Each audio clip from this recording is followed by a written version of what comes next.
पश्चिम बंगाल की सियासत में इस वक्त बवाल मचा है। विपक्ष लगातार बीजेपी पर टीएमसी को तोड़ने का आरोप लगा रहा है। इस बीच लगभग 20 बागी टीएमसी सांसदों ने पूर्व सीएम ममता बनर्जी से अलग होकर national citizens party of India नामक क्षेत्रीय दल में विलय का ऐलान किया है। इन बागी सांसदों में यूसुफ पठान का नाम भी शामिल है, जिसे लेकर महुआ मोइत्रा ने बड़ा खुलासा किया है। देखिए रिपोर्ट। पूर्व क्रिकेटर और टीएमसी सांसद यूसुफ पठान अब अपनी ही पार्टी के निशाने पर हैं। उनके बागी खेमे में जाने के बाद से सियासी घमासान और तेज हो गया है। यूसुफ पठान वडोदरा के रहने वाले हैं, जहां उनके ऊपर सरकारी जमीन पर कथित तौर पर कब्जा करने का आरोप लगा है।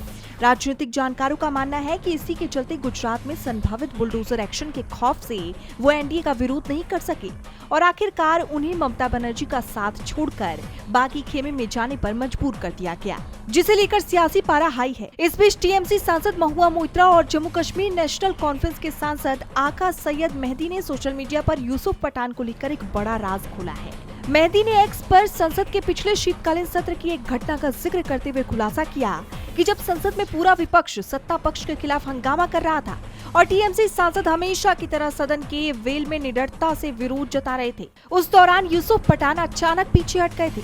मैंने एक मुस्लिम सांसद को यूसुफ पठान पर चिल्लाते और उन्हें विरोध से पीछे हटने के लिए कहते हुए सुना। यूसुफ वहां से हट गए और अपनी सीट पर वापस आ गए। उनके चेहरे का रंग बदल चुका था और वो लगभग कांप रहे थे। मेहदी ने बताया कि मेरे पूछने पर पठान ने बताया कि उस सांसद ने उन्हें बीजेपी के खिलाफ विरोध न करने की चेतावनी दी थी।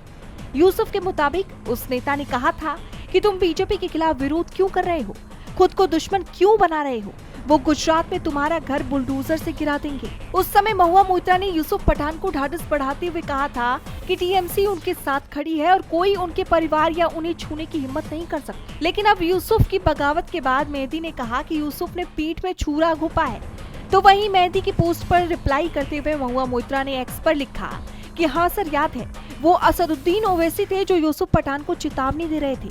कितनी अफसोस की बात है कि मैं एक ऐसे गद्दार के लिए लड़ी जिसके पास ना तो कोई हिम्मत है और ना ही रीढ़ की हड्डी। उनके लिए कमेंट्री करना ही बेहतर था।